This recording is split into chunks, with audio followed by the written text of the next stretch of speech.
फेनी जमसुङ Corolla सडक आयोजना Kaligandaki corridor अन्तर्गत नाइकीको रङगङ्गा गाउँपालिका 2 मैसरी रिसुम सुनचारी सिरुबाईको पहिरोको निरीक्षणका लागि नाइकीबाट निर्वाचित प्रतिनिधि सभा सदस्य समेत रहनुभएका विज्ञान प्रविधि तथा नवप्रवर्तन मन्त्री महावीर पुन आउनुभएको छ। यो पहिरो बेनी जमसुङ कोरोला सडक आयोजनाको अहिले प्रमुख चुनौती बनेको छ। यो समस्या समाधानका लागि सरकारको ध्यान आकर्षण भएको छैन मैले बोल्नलाई अनि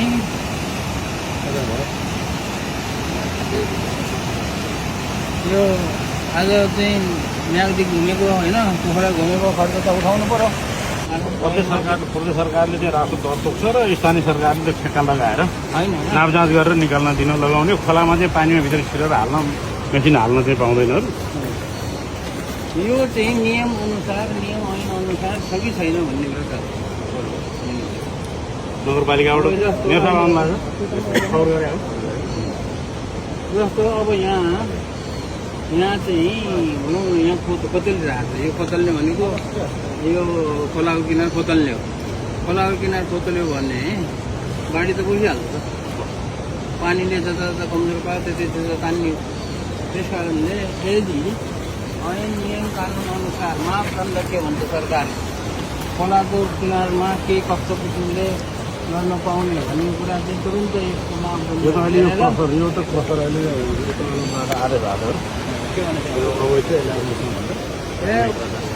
अब कानुनले भनिसकेपछि नगरपालिकालाई होइन यदि नियम अनुसार छ भने ठिकै छ के नियम अनुसार छ भने ठिकै छ।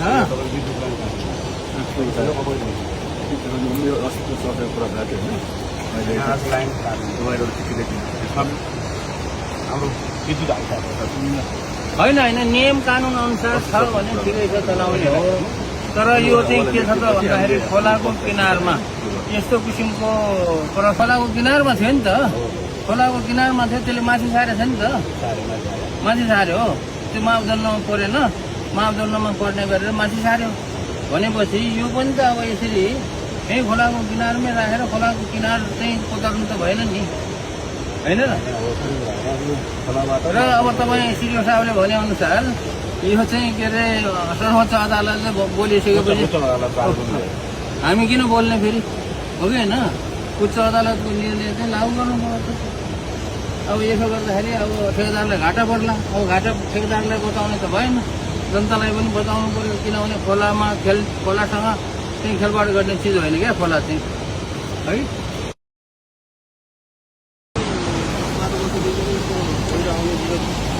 त्यसो गर्नुपर्ने भयो। यसको डिजाइन गर्दाखेरि यहाँ चाहिँ यस्तो गरेर छत जस्तो बनाउने पहिरो आयो भने त्यो सक्ने बनाउनु पर्यो। इन्जिनियरहरूले गरिहाल्छ नि त। त्यो चाहिँ माथिबाट यो आउँछ नि लेदो आउनेलाई यस्तो स्लोप बनाएर त्यो माथिबाट सट्टै जाने यहाँ जस्तो त्यसो गर्नै पर्ने देखियो यहाँ होइन। हुन्छ क्या त्यो विदेशतिर हुन्छ हाइवेमा। हामीले यो वर्ष बैगल बिजको लागि एउटा विदेशतिर हाइवेमा यस्तो पहिरो गइरहने ठाउँमा यस्तो उसको पहिरो मात्र होइन हिउँको पहिरो आउँछ। हिउँको पहिरो आउने ठाउँहरूमा माथितिर चाहिँ यस्तो ढलान गरेर